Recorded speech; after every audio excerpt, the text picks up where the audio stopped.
What if the greatest story of faith had never been written? What if the greatest empire of antiquity had chosen silence? For over 3,000 years, a story echoes, a people enslaved, a leader raised by God, an empire humiliated, a sea that parts. For millions, this is absolute truth. For others, it is a story without proof. Today, we will not choose sides. Today, we will confront faith with history, the Bible, and the silence of Egypt. The Bible states something direct. I have indeed seen the misery of my people in Egypt, and I have come down to deliver them.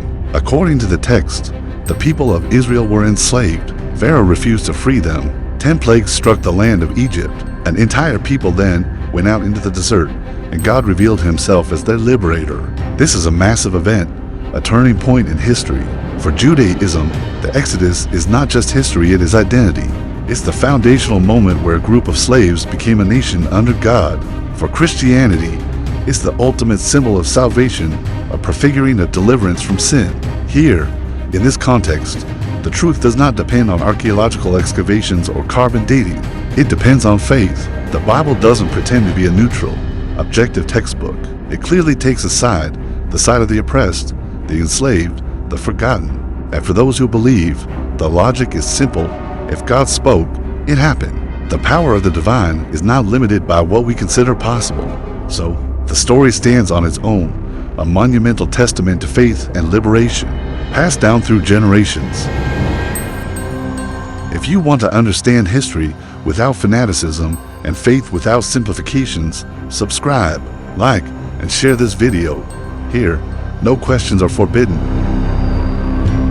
Now, let's look at the other side. Let's turn our attention to ancient Egypt, one of the most meticulous and record-keeping civilizations in history. They recorded everything.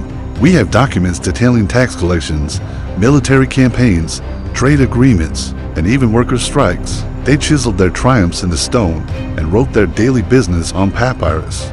But when it comes to the Exodus, we find absolute silence. There is no mention of a figure named Moses leading a slave revolt.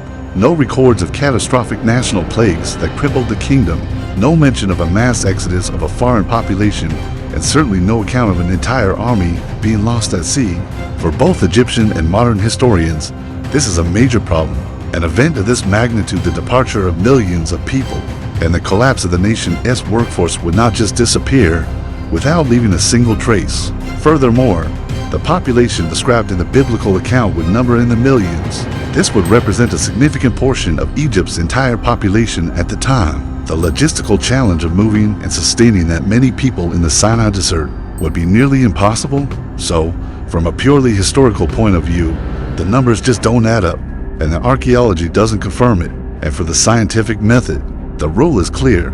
What leaves no evidence cannot be affirmed as a historical fact. And here lies the greatest conflict, the chasm between the two narratives. The Bible says 600,000 men on foot, besides women and children, meaning millions of people journeying for 40 years in the desert.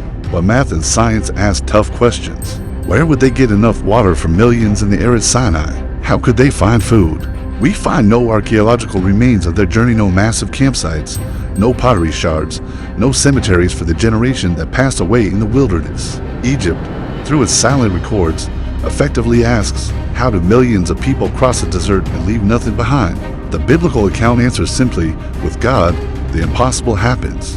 Manna from heaven, water from a rock. But many scholars today try to build a bridge between these two worlds. They suggest the numbers could be symbolic. The Hebrew word for thousand, elif, can also mean clan or family unit. 40 years is often a biblical term for a period of trial or a generation, not necessarily a literal count of years. Perhaps the story we have was expanded and embellished through centuries of oral tradition, growing in scale to reflect its immense spiritual importance. In this view, no one is necessarily lying, but perhaps no one is telling the story in the exact same way. One tells a story of divine intervention, the other relies on material evidence. But let's look deeper. The Bible doesn't present Egypt merely as a geographical nation.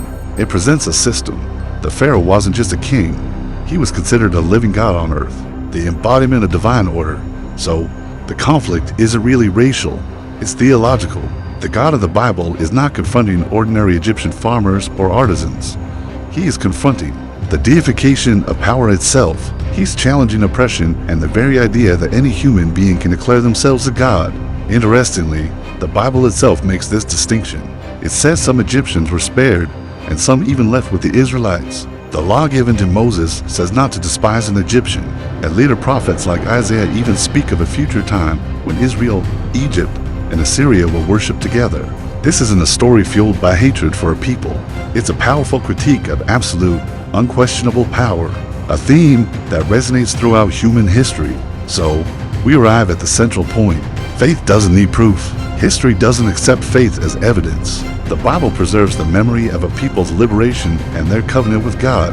Egypt preserves the public image of an eternal, unconquerable empire. One side cries out for liberation, the other responds with silence. Perhaps the Exodus didn't happen exactly as it's written in the Bible, but it probably wasn't invented out of thin air either. Perhaps a much smaller, historical event, a group of Semitic slaves escaping from a mining camp, for example, became the seed for an eternal story. It was a story whose spiritual meaning was so powerful that it grew far greater than its original numbers. In the end, faith asks, what if God acted? History asks, where's the proof? And perhaps the most honest question we can ask is a different one. Why has this story survived for millennia, even without concrete physical evidence? Why does it continue to inspire movements for freedom and justice all over the world? Because perhaps the most profound truth doesn't reside only in stones and ancient papyri, but in the stories that have the power to transform people, nations, and entire civilizations. If you believe that thinking is an act of courage, and if you understand that faith and reason don't have to be enemies, then like, share, and subscribe. Here, the question is often more important than the answer. Thanks for watching.